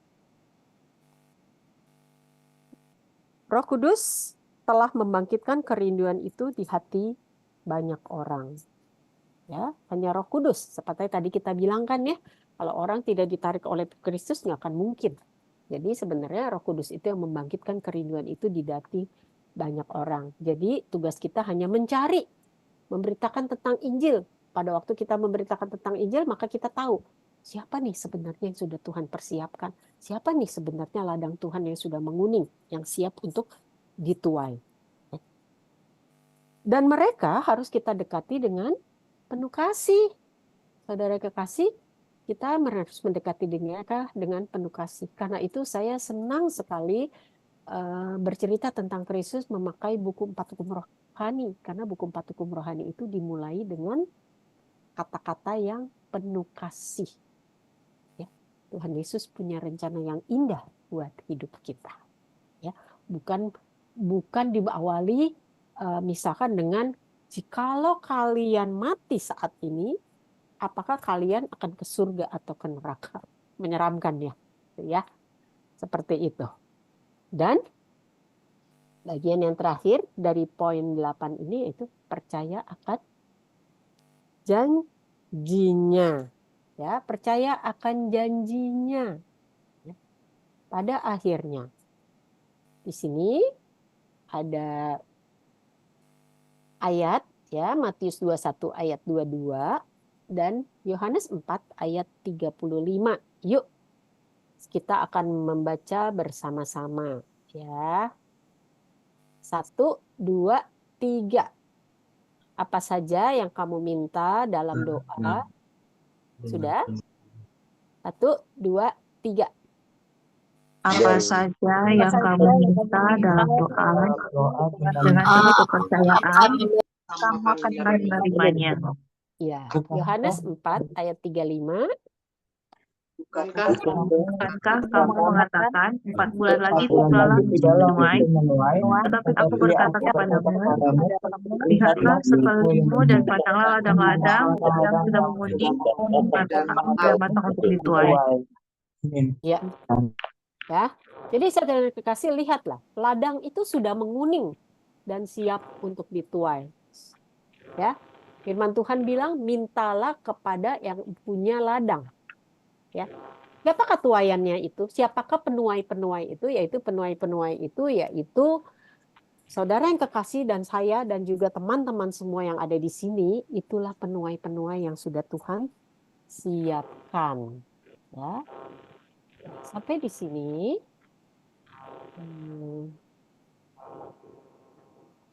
Sampai di sini ada yang mau bertanya? Iya, ada Bu. Ya. Boleh saya bertanya tentang bab 7. Bab 7, sebentar ya. Bab 7, iya yang mana? Yang tentang bercakap-cakap tentang Kristus. Itu di poin B-nya, tadi kan di situ ditulis bahwa jangan menyimpang kepada persoalan-persoalan umum seperti berbicara tentang gereja atau berdebat tentang Alkitab. Ya. Kebetulan di case yang saya temui, ini di teman-teman di Bali kan ada juga yang berpacaran sama orang luar ya, artinya orang asing atau bule gitu kan. Nah, di sini mereka tuh, Ibu juga bilang tadi, mereka lupa kalau kepintaran mereka tuh diberikan oleh Tuhan. Kebanyakan dari mereka tuh nggak bisa menerima konsep tentang Tuhan. Jadi mereka berpikir bahwa manusia itu dibentuk dari teori evolusinya Darwin. Jadi manusia itu di benak mereka tuh terbentuk dari kera gitu. Jadi kalau saya langsung masuk ke konsep tentang ketuhanan, itu mereka akan menganggap agama itu adalah sebuah lelucon bagi mereka. Jadi mereka langsung ngetawain gitu. Jadi kebanyakan dari pengalaman tuh saya akan berbicara dulu tentang seperti penyerangan Israel ke Gaza atau sebagainya, bahwa itu memang sudah tertulis di dalam Alkitab. Nah, dari situ kepada kaum ateis itu nggak ada yang terlalu menakutkan bagi mereka selain tentang konsep akhir zaman. Mungkin seperti itu, mungkin bisa ya Bu, karena mungkin nggak setiap orang kan mengerti tentang konsep Tuhan ya. Jadi mungkin kalau di case ini apakah bisa, maksudnya saya masuk dulu ke hal lain gitu, nggak langsung fokus di tentang Alkitab gitu. Oke, itu nanti kakak-kakak pelatih akan membantu ya. Nah, maksudnya dalam di sini yaitu jangan menyimpang kepada persoalan yang umum seperti berbicara tentang gereja dan lain-lain. Maksudnya gini, karena pelajaran kita hari ini kan bagaimana bersaksi tentang Kristus di dalam Roh Kudus. Jadi jangan sampai gini loh. Di awalnya boleh sih, boleh maksudnya berbicara sebagai berbicara lebih dahulu, maksudnya untuk supaya nggak canggung gitu ya, istilahnya ice breaking. Tapi jangan sampai nanti bersaksi tentang Kristusnya tidak sempat disampaikan. Akhirnya dari awal sampai akhir berbicara tentang Israel, berbicara tentang misalkan teori evolusi seperti itu gitu loh ya. Jadi karena itu perlunya bahwa kita mempersiapkan diri gitu loh ya. Dan perlunya juga di dalam penginjilan itu membina relasi dulu nih dengan orang yang kita mau injili itu. Itu dari saya. Ya. Terima kasih, Marta. Waktunya udah habis. Nah, Tidak, Kak. udah ya. Nah, inilah akhirnya keseluruhan ceramah kita. Kalau kita lihat seperti ini, bagus ya, kayak anak tangga nih. Kalian melalui step. Yang pertama, seperti tadi, yakin saudara orang Kristen, yakin tidak ada dosa yang belum diakui, yakin dipenuhi oleh Roh Kudus, bersiaplah menyaksikan iman saudara, terus berdoa, pergi bercakap-cakap tentang Kristus dan harapkan hasilnya. Jadi kayak anak tangga ya, kelihatan ya, step by step-nya di mana kalian bertumbuh. Ya, untuk itu. Ya, demikianlah ceramah pada hari ini. Terima kasih. Mari kita bersatu di dalam doa. Terima kasih Bapa dalam surga untuk ceramah sore hari ini sudah selesai. Biarlah Roh Kudus-Mu yang akan menjelaskan lebih dalam lagi kepada kami semua.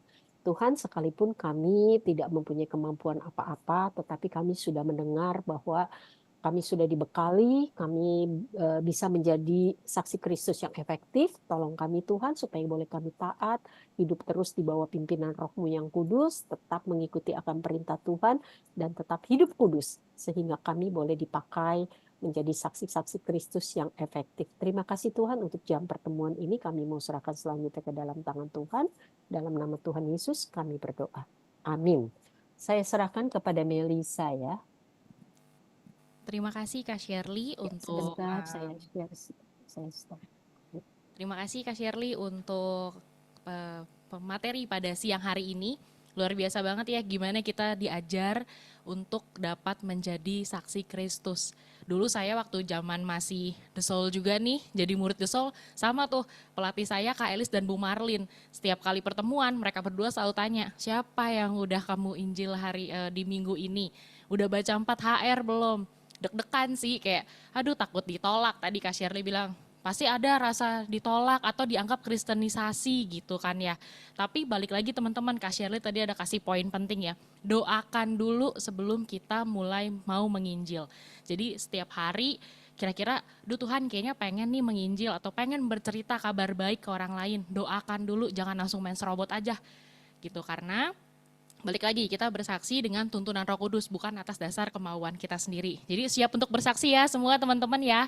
Semangat. Dan minggu ini ada satu kesaksian dari Ibu Wiwit. Dia akan menceritakan bagaimana dia bersaksi di minggu ini, menginjil di minggu ini. Kepada Ibu Wiwit kami persilahkan. Shalom. Suara saya kedengaran nggak ya, Kak? Terdengar, Bu. Oh, oke. Baik. Shalom. Terima kasih, Kak Melisa, untuk waktu yang diberikan. Saya mau bersaksi bahwa sebetulnya saya membacakan 4 hukum rohani itu bukan di minggu ini, tapi di minggu yang kemarin. Nah, saya membacakannya ke salah satu murid sekolah minggu di gereja tempat saya bertumbuh. Nah, saya melihat bahwa si anak ini sebetulnya memang sudah Kristen gitu ya. Tapi sama seperti yang tadi diajarkan oleh Ibu, bahwa mungkin saja memang dia lahir dari keluarga Kristen, tapi mungkin dia belum menerima Tuhan Yesus secara pribadi. Oleh karena itu, saya mencoba untuk membacakan buku 4 hukum rohani itu. Nah, si anak ini antusias gitu. Pada saat saya membacakannya, dia mendengarkan dengan baik, dan memang kalau kita membaca 4 hukum rohani itu agak lama ya gitu waktunya gitu, nggak sebentar. Dan juga ada maksudnya setelah dari selesai, terus kemudian si anak itu juga puji Tuhannya dia menerima Tuhan Yesus secara pribadi seperti itu. Nah, yang saya excited juga, tadinya kan saya memang harus memberikan buku 4 hukum rohani itu ke dia. Tapi sebelum itu dia bertanya sama saya, "Kakak, ini boleh saya foto?" Kata dia gitu. Saya bilang sih nggak perlu difoto. Saya bilang ini saya kasih buat kamu. Namanya Noah itu. Nah, puji Tuhannya apa ya? Yang selama ini itu ketika saya ingin membacakan buku 4 hukum rohani ini itu agak-agak worry ya tadi ya, karena belum pernah gitu, baru 1 kali ini gitu. Jadi ketika tahu bahwa ada buku 4 hukum rohani ini, jadi bikin saya, oh saya punya alat kok seperti itu untuk memberitakan Kristus. itu. Jadi happy sih Kak, gitu, puji Tuhan. Ya saya tetap berdoa, Tuhan Yesus akan menggerakkan hati saya dan hati orang-orang lain di sana yang sebetulnya dia siap menerima Tuhan Yesus tapi belum ada yang menjamah. Seperti itu Kak Melisa. Terima kasih, Tuhan Yesus memberkati. Terima kasih Kak Wiwit, puji Tuhan. Pokoknya Tuhan terus berkati Kak Wiwit, Bang Rino dan juga seluruh keluarga ya Kak, dan tetap semangat dalam menginjil. Jadi teman-teman masih ragu nih untuk menginjil. Kita udah punya alat, dibekali alat buku 4HR, kita dibekali dengan kelas The Soul ini dan tentunya pertemuan dengan pendamping. Jadi kita bisa tahu nih gimana ya caranya, kayak tadi Kak Sherry bilang, didampingi sama pendamping masing-masing untuk bisa kita pede dalam memberitakan Injil. Jangan lupa bangun hubungan dulu, berdoa, dan bawa buku 4 hukum rohaninya kemana-mana. Saya masih bawa sih, meskipun yang e-book, tapi seenggaknya ya saya berusaha untuk tetap bersaksi walaupun mungkin udah nggak jadi murid The Soul lagi, tapi tadi kayak kata Kak Shirley, ini everlasting ya, jadi kayak hubungan yang everlasting, meskipun udah nggak jadi murid, tapi masih melayani di sini dan masih punya hubungan yang baik dengan pelatih-pelatih saya sebelumnya. Oke, selanjutnya kita akan mendengarkan pengumuman penting dari Kak Marta. Kepada Kak Marta, kami persilahkan.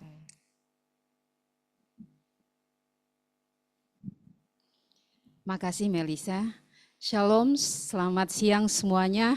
Masih tetap semangat? Semangat. Ya. Puji Tuhan, saya melihat ada Semangat Kak, semangat. semangat ya. Puji Tuhan, kelas hari ini kita udah berjalan 3 bulan. Hampir 12 kali pertemuan dari pembukaan kelas The Soul angkatan yang ke-10. Teman-teman yang boleh berkomitmen sampai mengikuti kelas hari ini, saya percaya bahwa ini bukan kebetulan. Tapi ini semua adalah orang-orang yang dipilih dan ditentukan oleh Tuhan untuk terlibat di dalam melaksanakan amanat agung. Teman-teman juga merasakan demikian ya, saya dipercayakan sama Tuhan nih untuk mengikuti kelas ini. Ada beberapa informasi yang perlu saya sampaikan. Mungkin pada saat mengikuti kegiatan The Soul atau pada saat mendaftar, ada yang mungkin masih bingung. Kelas The Soul ini apa dan programnya seperti apa. Saya sudah pernah menjelaskan tentang program The Soul pada saat kelas pembukaan The Soul angkatan yang 10. Tapi siang ini saya mau coba untuk menjelaskan kembali program tentang penjelasan program The Soul. Mungkin ada beberapa informasi yang teman-teman bisa foto atau bisa diambil foto dan dicatat informasi yang berhubungan dengan kelas The Soul. Oke. Kelas The Soul ini adalah sekolah. Kalau namanya sekolah, kita ada beberapa tugas, ada disiplin, sama ada tugas-tugas yang perlu dilakukan oleh siswa, bahkan ujian yang akan dilakukan untuk kita bisa lulus dari sekolah. Ada kelas The Soul ini kita berlangsung selama 29 minggu. Untuk renungan visi, ceramah umum kan di awal ya, udah kita lewatin. 23 kali pertemuan dalam kelas. Hari ini kita udah masuk ke dalam materi itu udah 8 kali. Berarti tinggal beberapa, sekitar berapa ya, 17 kali ya, atau 15 kali pertemuan lagi kita di dalam kelas. Pertemuan minimum dengan pendamping itu 22 kali. Jadi di kelas The Soul ini, selain pertemuan di kelas, ada juga pertemuan dengan pendamping. Tujuan pertemuan dengan pendamping adalah, mungkin teman-teman di kelas kelewat nih materi-materinya, atau ada bagian-bagian buku yang tidak diisi. Pada saat pertemuan bisa diskusikan dengan pendamping. Ada buku-buku kecil yang merupakan buku wajib yang dibaca, itu juga mungkin bisa didiskusikan dengan pendamping. Ada tugas-tugas yang diberikan, bisa juga diskusikan dengan pendamping. Atau bisa berdoa bersama, bisa sharing dan bisa minta didukung doa oleh pendamping. Jadi pertemuan pendamping dan siswa Itu merupakan bagian yang penting di dalam kelas ini. Nanti kita akan ujian tulis. Itu setelah materi kelas selesai, kita akan adakan ujian, ada sidang pelatih, ada pengutusan dan penyerahan sertifikat. Untuk materi yang kita dapat di kelas ini, mungkin teman-teman juga udah terima ya, ada ceramah, ada latihan, ada buku-buku yang dibaca, bahkan aktivitas yang akan dilakukan. Kriteria untuk penilaian di The Soul ini kita gunakan 3 unsur penilaian, 25% pengetahuan, 25% keterampilan, 50% sikap hati. 50% sikap hati merupakan unsur yang paling penting di dalam kita menilai selama mengikuti kelas The Soul ini. Sikap hati, kerendahan hati itu menjadi bagian yang paling penting di dalam penilaian untuk kelas The Soul. Apa aja sih 25% tentang pengetahuan ini? Kita akan lihat. Pengetahuan itu kita bisa tahu dari ujian teori yang nanti akan diikuti setelah selesai materi ini. 25% keterampilan. Teman-teman mungkin ada yang udah mulai disuruh oleh pendamping untuk menghafal 4 hukum rohani. Nah, ini merupakan bagian dari penilaian untuk 25% keterampilan. Menyelesaikan tugas-tugas. Kita hari ini udah masuk ke TC 5. Kita masih ada TC 7, ada TC 9. Kalau teman-teman belum menyelesaikan TC 1, 2, 3, dan 4, itu akan membuat teman-teman menumpuk tugas-tugasnya. Akan mengalami kesulitan untuk menyelesaikan. Sebaiknya mulai dicicil. Tugas untuk membaca, menggarisbawahi, ataupun menjawab pertanyaan yang ada di buku TC 1, TC 2, TC 3, dan 4. Selanjutnya nanti kita belajar juga namanya bimbingan lanjutan. Itu kalau kita udah punya kelompok, ada yang bisa di-mute suaranya. Nanti teman-teman akan dapat juga materi namanya bimbingan lanjutan. Bimbingan lanjutan 1, 2, 3, 4, 5, dan 6. Ini materi yang akan disampaikan di kelompok. Sebelum teman-teman melakukan penyampaian materi di kelompok, itu nanti akan di check out sama pendampingnya. Sehingga akan ada tugas juga.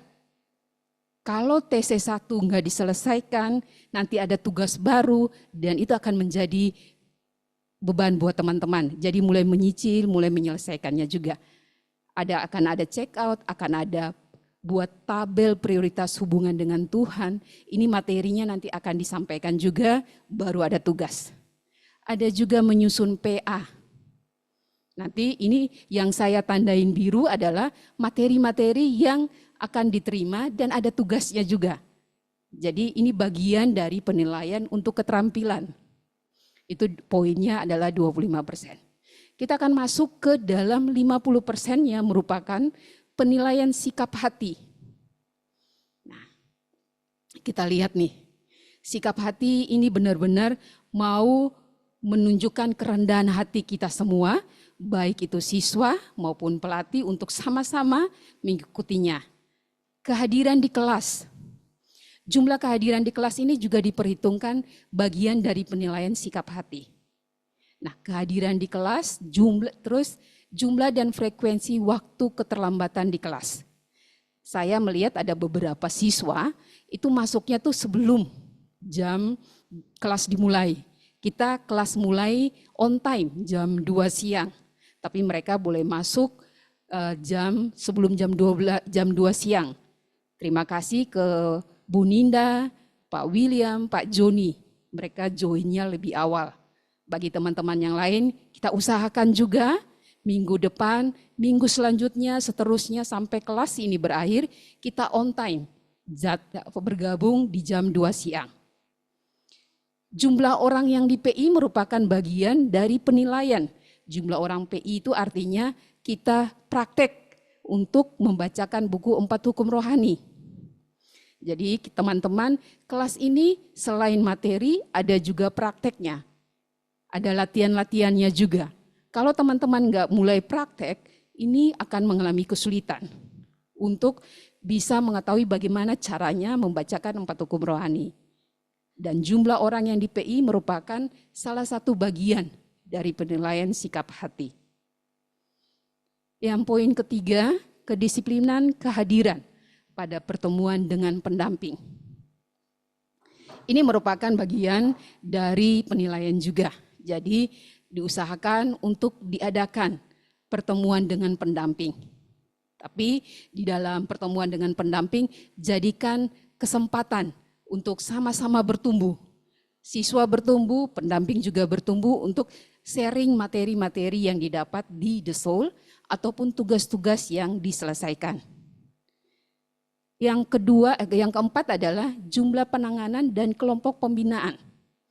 Karena kelas kita adalah kelas pemuritan, siswa diwajibkan boleh untuk memiliki murid dan memiliki kelompok pemuritan.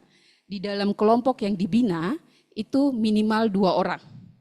Jadi satu kelompok disebut kelompok kalau dia punya 2 orang yang dibina. Materi-materi yang di-sharing di dalam kelompok yang dibina itu akan dipelajari juga di The Soul ini, sehingga setiap siswa harus punya juga kelompok yang dibina. Mulai lagi dengan keluarga. Keluarga merupakan orang terdekat, sehingga kita mulai itu ber-PI. Kalau sampai sekarang kita belum ber-PI, kita akan susah untuk mengajak atau membentuk kelompok. Jadi orang-orang yang kita PI, kita ajak mereka untuk masuk di dalam kelompok kita, sehingga kita punya kelompok pemuritan. Jumlah murid di The Soul harus punya murid baru dinyatakan lulus. Karena itu merupakan bagian dari sikap hati kita juga. Kita mau melaksanakan amanat agung. Selanjutnya ada etika terhadap pendamping. Ya, kita sama-sama ya, ada kalau tidak masuk bisa menginformasikan ke pendamping untuk bisa diketahui juga sama pendamping. Etika dan penampilan di kelas, karena kita kelas online, kita juga minta untuk siswa bisa tampilkan kamera supaya kita bisa tahu bahwa siswa mengikuti kelas ini. Karena kalau misalnya nutup kamera kita nggak tahu siswa mengikuti materinya atau tidak. Sehingga ini merupakan bagian dari penilaian juga. Siapkan buku panduan, siapkan Alkitab, sehingga pada saat mengikuti kelas memiliki buku panduan karena ada bagian-bagian yang perlu diisi. Keaktifan di kelas merupakan bagian dari kita menilai juga untuk sikap hati. Keaktifan dalam pertemuan dengan pendamping ini juga merupakan bagian dari penilaian.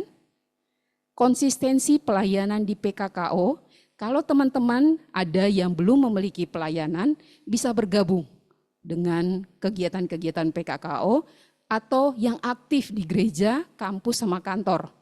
Itu merupakan bagian dari penilaian untuk sikap hati. Jadi ada 3 unsur, pengetahuan, keterampilan, dan sikap hati. Dan unsur yang terbesar adalah sikap hati yang menunjukkan kerendahan hati kita untuk mengikuti kelas ini dan menyelesaikan tugas-tugas.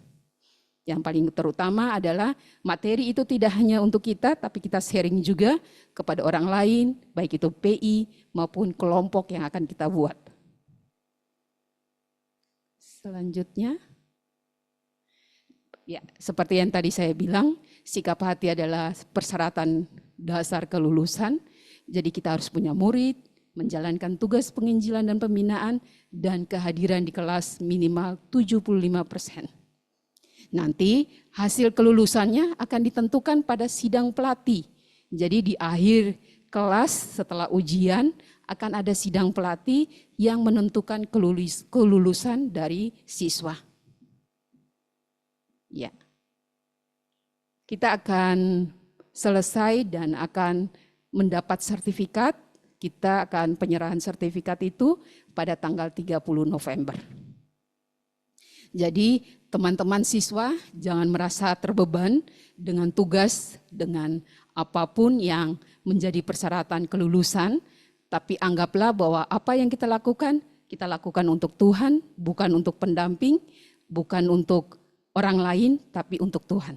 Sehingga kita semangat untuk menyelesaikan semuanya. Terima kasih, tetap semangat. Sampai ketemu di Sabtu depan lagi sampai kelas ini berakhir. Saya kembalikan ke Melisa. Terima kasih Kak Marta. Ya, tadi informasi yang sangat penting banget ya teman-teman ya.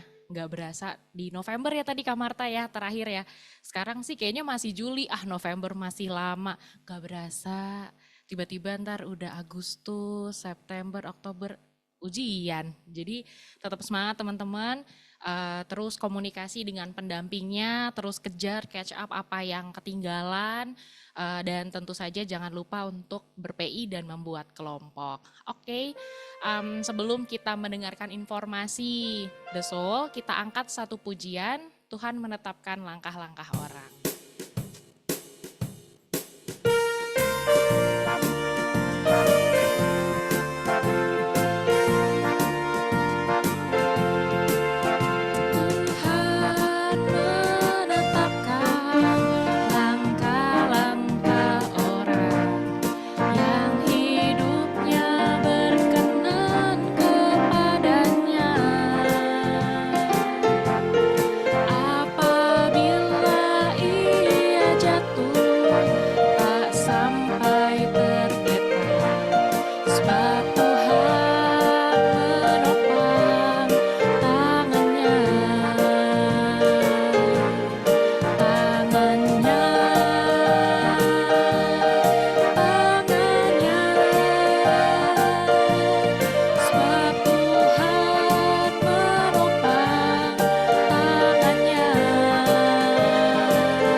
Baik, terima kasih Melisa untuk kesempatan yang diberikan.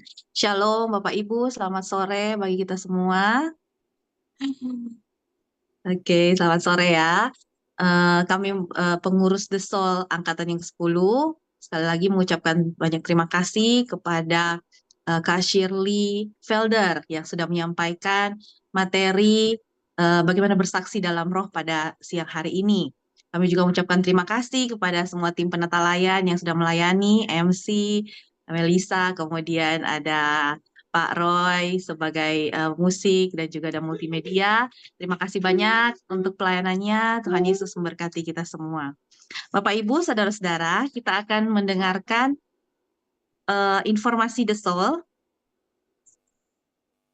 Ya, untuk kelas The Soul di Sabtu yang akan datang dilaksanakan di tanggal 20 Juli, hari Sabtu 20 Juli 2024, pada waktu 14.00 sampai 16.00 WIB, dan untuk waktu Indonesia Tengah di 15.00 sampai 17.00, dan di waktu Indonesia Timur di 16.00 sampai 18.00.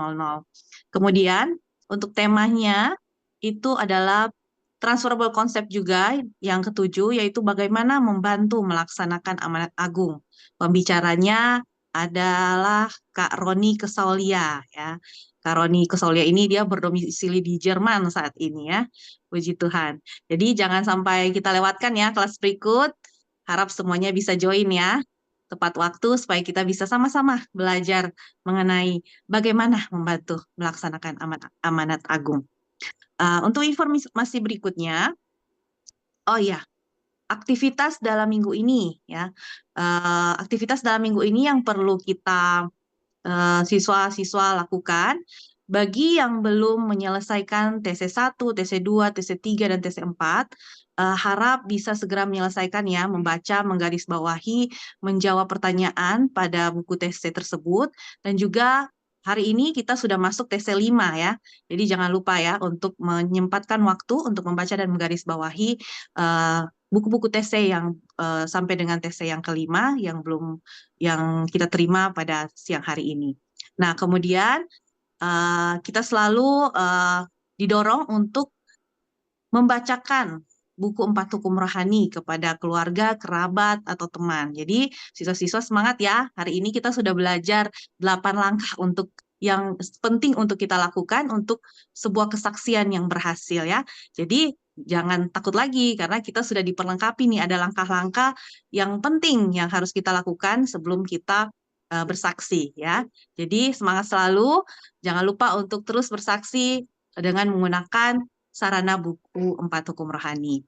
Nah, selanjutnya bagian yang ketiga ialah jangan lupa juga untuk kita mengadakan pertemuan dengan pendamping. Jadi di pertemuan ini kita bisa sama-sama berlatih, sama-sama belajar, materi-materi yang mungkin kurang jelas bisa ditanyakan kepada pendampingnya masing-masing. Ya, oke. Selanjutnya kita akan mendengarkan kembali informasi mengenai pelayanan PKKO di sepekan yang akan datang ya. Nah, di setiap minggu yang ketiga, PKKO itu mengadakan meets PKKO. Jadi ini adalah pertemuan kelompok kecil ya, yang kita lakukan. Kalau biasanya di minggu-minggu yang lain, kita itu ada ibadah raya di hari Rabu di Intilem.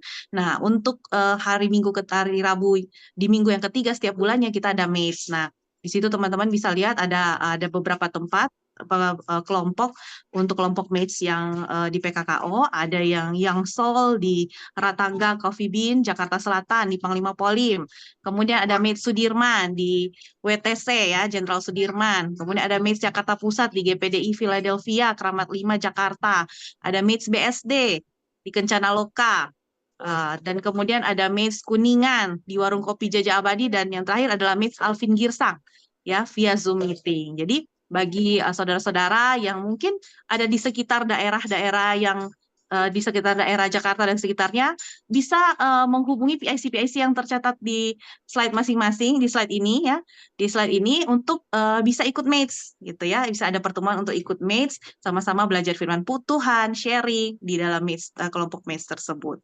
Nah, bagi yang ada di luar daerah, bisa juga ikut match, bisa join di match-nya Alvin Girsang ya, itu ada dilakukannya via Zoom meeting. Oke.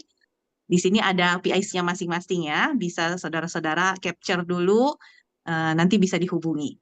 Ya, oke. Selanjutnya kita akan mendengarkan informasi berikut. Setiap hari Rabu ya, di setiap hari Rabu PKKO juga mengadakan doa dan puasa. Ya, jadi kami mengajak saudara-saudara siswa The Soul maupun pendamping The Soul untuk ikut mengambil bagian dalam doa puasa di setiap hari Rabu. Atau mungkin ada pokok-pokok doa yang ingin saudara-saudara sekalian sampaikan dan ingin didoakan secara bersama-sama, bisa menyampaikannya kepada pendampingnya masing-masing untuk bisa diteruskan untuk didoakan bersama dalam doa puasa di setiap hari Rabu. Selanjutnya, nah PKKO juga mengadakan peduli kasih ke Cianjur ini dalam rangka HUT PKKO. Ada peduli kasih yang akan dilaksanakan di Cianjur pada tanggal 27 Juli 2024. Nah, demi kelancaran kegiatan peduli kasih ini, ada dana yang diperlukan sebesar 25 juta rupiah. Nah, PKKO nanti akan melayani sekitar 400 orang ya, yang terdiri dari orang tua dan juga anak-anak di Bimbel Desa Palanglangon. Nah, bagi saudara-saudara yang rindu untuk menabur kasih dalam bentuk dana untuk pelayanan misi ini, bisa mentransfer di rekening BCA 5266001823 atas nama Nelly Suryaha, yaitu bendahara dari PKKO. Selanjutnya, Oke, bagi saudara-saudara sekalian yang ingin mengetahui lebih lanjut mengenai kegiatan PKKO, ibadah-ibadah PKKO, bisa mengunjungi Instagram PKKO di @PKKO Ministries, kemudian YouTube PKKO Ministries, Facebook PKKO Ministries, dan juga website PKKO. Demikian informasi The Soul pada sore hari ini. Kita akan menutup kelas pertemuan kita pada sore hari ini dengan doa. Untuk itu saya mengajak kita semua untuk berdoa. Mari kita berdoa. Ya Tuhan, Allah Bapa kekal yang ada di surga, kami mengucap syukur kepada Tuhan oleh karena kasih setia Tuhan, oleh karena berkat-berkat Tuhan yang Engkau masih anugerahkan bagi kami. Kesempatan yang indah bagi kami ya Tuhan pada siang hari ini bisa mendengarkan pengajaran mengenai bagaimana bersaksi dalam roh. Terima kasih Tuhan, biarlah Engkau memberkati setiap pengajaran yang sudah kami terima, Tuhan yang kiranya menolong kami dengan kuasa Roh-Mu yang kudus yang akan menggerakkan kami untuk kami bisa melaksanakan kesaksian ini dengan pertolongan dan mengandalkan Tuhan kuasa Roh Kudus saja. Tuhan tolong kami Tuhan untuk kami juga memiliki keberanian untuk kami bisa bersaksi menceritakan Kristus kepada orang lain. Terima kasih banyak ya Tuhan. Berkati buat Kak Shirley yang sudah menyampaikan materi pada siang sore ini ya Tuhan. Tuhan kiranya memberkati Kak Shirley dalam setiap tugas, tanggung jawab, dan pelayanannya bersama dengan suami. Tuhan kiranya menyertai mereka dalam pelayanan mereka, memberkati setiap pelayanan mereka, sehingga bisa menghasilkan buah-buah yang baik, yang berkenan di hadapan Tuhan. Berikan kesehatan, kekuatan, dan perlindungan-Mu selalu buat Kak Shirley dan keluarga. Berkati ya Tuhan buat setiap pendeta lain juga yang sudah melayani, Tuhan yang kiranya melimpahkan berkat, mencurahkan berkat-Mu bagi kehidupan mereka, sehingga dimanapun anak-anak Tuhan ini berada, Tuhan Yesus kiranya menolong mereka untuk selalu menghasilkan buah bagi Tuhan. Terima kasih Tuhan, kami juga mendoakan buat siswa-siswa yang sudah dengan setia mengikuti kelas The Soul sampai dengan hari ini. Tuhan Yesus yang kiranya menolong mereka, memberkati kehidupan mereka, menolong mereka juga di dalam mereka mengikuti kelas ini, menolong mereka di dalam mereka mengerjakan tugas-tugas, maupun di dalam mereka ber-PI ya Tuhan, Tuhan tolong supaya mereka juga diberikan keberanian untuk menceritakan Kristus kepada orang lain dalam kuasa Roh Kudus. Terima kasih Tuhan untuk penyertaan-Mu dalam kelas kami, semuanya bisa berjalan dengan baik, kami percaya itu semua karena kasih karunia Tuhan dan kemurahan Tuhan saja. Terima kasih Tuhan, kami akan melaksanakan setiap kegiatan kami, kami akan untuk para pendamping akan mengadakan meeting dan evaluasi. Tuhan tolong supaya pertemuan kami, evaluasi kami bisa berjalan dengan baik. Inilah yang menjadi doa permohonan kami ya Tuhan. Ini syukur kami di dalam nama Tuhan Yesus Kristus. Kami berdoa. Amin. Saya serahkan kepada multimedia untuk mengambil dokumentasi untuk kelas hari ini. Baik Bapak Ibu, kita akan ambil dokumentasi. Boleh dinyalakan ya kameranya. Akan ambil, boleh pasang emoticon hati, ya saya akan ambil fotonya 1, 2, 3. Oke, udah selesai Bapak Ibu. Terima kasih, sampai ketemu minggu depan. Terima kasih semua, sampai ketemu minggu depan. Tuhan Yesus Terima berkati. kasih semua, Kak Feby, makasih. Makasih semuanya. Tante Bejo, Pak Joni, terima kasih. Sampai Bu ketemu. Susanti, Kasih Ibu semuanya. Mariam, Ibu Dinda, Ibu Desi, Kak Keisha, Terima kasih. Desmond. Sampai jumpa minggu depan. Sampai jumpa.